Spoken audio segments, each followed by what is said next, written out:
When it comes to Scotch whiskies, is older better? Well, this week let's look at the Glenallachie 15-year-old Single Malt Scotch to find out.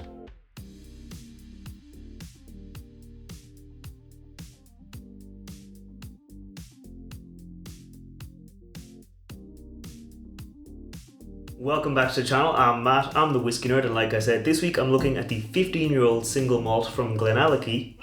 So let me get it into the glass and I'll tell you a little bit more about it. Now, when I said is older better, what I'm referring to there is, if you haven't seen it already, I'll put a link to it up there, a link down below. Recently I reviewed the Glenallachie 12-year-old whiskey based on a recommendation from some of you fine people that the Glenallachie would be a Scotch whiskey that I liked, and I went out, I got mini samples of the 12 and the 15.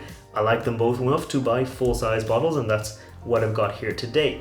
This is a pretty good Scotch whiskey brand. Now, for a long time they had been making whiskey that goes into blends, like other types of Scotch whiskies under different names. They hadn't really been releasing their own single malt as their own product. That seemed to essentially completely change when Billy Walker, the head distiller, the master blender at Glenallachie, came on board, and he said, let's start releasing our own whiskey. In 2017, 2018, they started kind of ramping up production and releasing whiskies in kind of batches or age statements like this. They've got single malt and cask strength that's released in batches, and I have a 10-year-old from batch 9 that I'll be reviewing very soon, and that review will come out, so if you want to see that, make sure you hit subscribe. But right now we're talking about this one here, the 15-year-old. The 12 is kind of seen as their entry-level product, where it uses a lot of good casks. This here is kind of seen as a little bit more upmarket and a little bit better. Apparently it uses the same casks. Now, I did a little bit of digging on their website and I wasn't able to find any reference to red wine casks. Now, in their 10-year-old cask strength there is red wine use.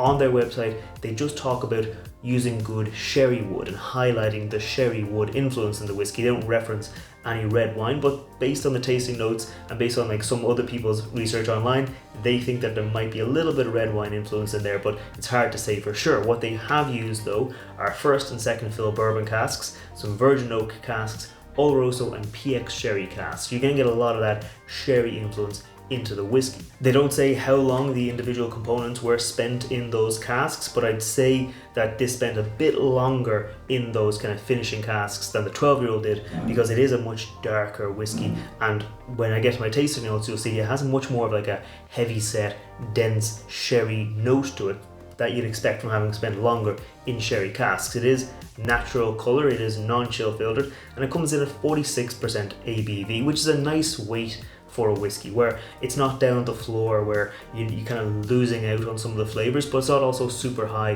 where you might get a bit of alcohol burn or those kind of unpleasant notes. It's a nice kind of drinking alcohol percentage. So I think that's enough talking about the whiskey. Let's go in for the tasting notes on the Glenallachie 15-year-old. Cheers.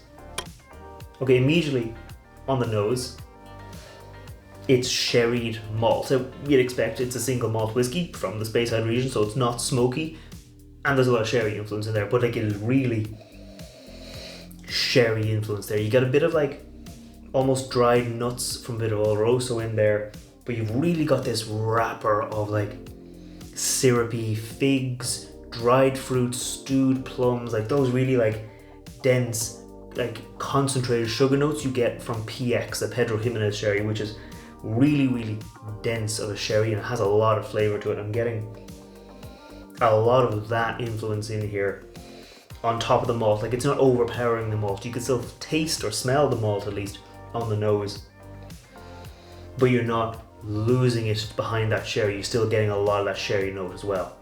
It reminds me a little bit almost of like a maple syrup, where you get a really dense, heavy, syrupy nature to it, but there's also a little bit of like oak spice as well, like that kind of earthy note to it, a little bit of oak.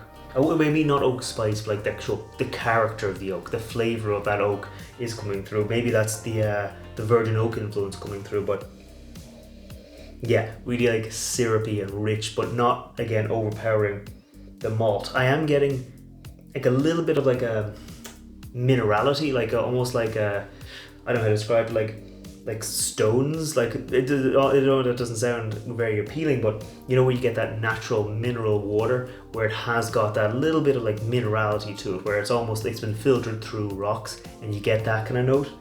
I'm getting that a little bit here on the nose, not in an unpleasant way. Not at all like in an unpleasant way, just in a nice kind of, it does round out, it does add that flavour to it, but if you're not looking for mineral notes, you might not like this, but it is a nice element to the whiskey. It means it's just got a little bit of an extra layer to it, like when you go back to it, you get a little bit extra as you nose it. But yeah, like I'm really just getting that sherry, the malt and the oak, they're the main notes. There's like a touch, maybe a touch of like citrus peel, like orange peel in there as well, but it's mostly those other notes. So let's go in for the palate and see if that changes. Cheers. That is not a gentle arrival, but not in a bad way. It's not harsh.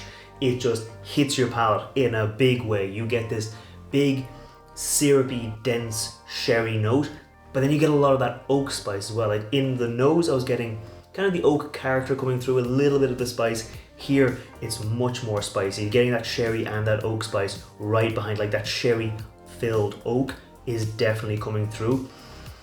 I wasn't really getting a huge amount of malt, at least on the first sip. I was getting more of those sherry, those nutty notes as well from the nose. They're here like in a much bigger way. And that citrus peel as well, that was there. It was just a big, huge spread out of sweetness, of syrupy notes. So I'm gonna go in again for another sip and see where else I can find in the palate. Cheers. Yeah, second sip round, like the syrupy note is there, but I got a bit more of like the fruit, like those stewed figs, the stewed plums, the raisins, a little bit more of that was coming through with a bit of like peppery spice, a little bit like almost like black pepper spice, like a little bit of spice from that oak cask was coming through, but it was probably more in the realm of like cinnamon, bit of nutmeg, maybe not nutmeg but clove, where you get that kind of spicy, the heat kind of coming through almost on it there. Quite nice, a little bit almost like wine tannins, like the dryness is there, not in a bad way, but just a little bit of a dryness in there. But I think that's more into the finish, so I'm gonna go in again for a final sip and focus on the finish. Cheers. Okay, so interestingly for this whiskey, I found that the finish is actually quite soft. So on the nose, you get a big sherry hit. On the palate, you get that big strong arrival with a lot more spice. On the finish, it's kind of soft. It doesn't have a huge amount of staying power. Like you get that big hit of sherry, you get that sweetness is up there, the maple syrup flavors, all those are there. And then it fades pretty quickly. I'd say it's like short to medium on the finish, not in a bad way, but again, it probably is in that way that they work the casks, that you get this big hit of flavor, but it's not harsh because it is on that shorter end. Like as I was saying, a little bit of the oak tannins are here, a little bit of that almost like citrus peel again, like the oils from an orange, that's lingering on a little bit. As I'm talking, a little bit almost like almond, like those kind of those almonds, those toasted almonds, those kind of flavors are there, but it's into those drier notes as opposed to those big, bombastic, sweet, syrupy, sherry notes I was getting in the palate. Before I give my final thoughts on this whiskey, if you're new here, scroll down, hit that thumbs up button, hit that subscribe button. I put out whiskey reviews like this every Wednesday, and I put out cocktail recipes featuring whiskey every Friday, and I'll have one featuring this whiskey this Friday. So if you want to see that, make sure you scroll down and hit that subscribe button. But as for me, as for this whiskey, I like it.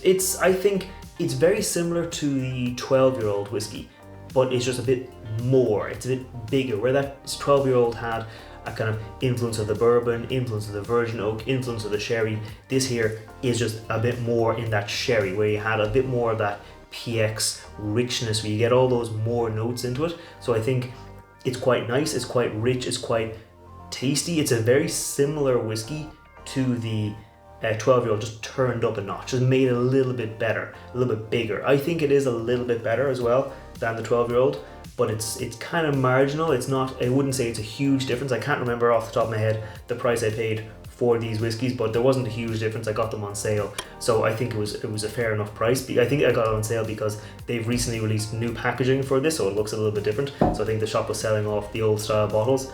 But yeah, it's a very nice whiskey. Like they've sourced, apparently Billy Walker, one of his like claims to fame is that he sourced good casks, that he used really good casks to finish off the whiskey, to bring that new brand into something that was kind of doing sourcing stuff, that was kind of selling to like blends, and bring it and say, here's some good whiskey in some good casks. And I think that's what they've delivered here. So I think that's all I'm going to say about this whiskey. I did quite like it. If you have any other Scotch whiskey recommendations like this, make sure to let me know and check back, because I will have a review of the 10-year-old cask strength from Glennallachie coming out very soon. But as for me, I'm going to keep on enjoying it, and I'll see you next time. Sláinte.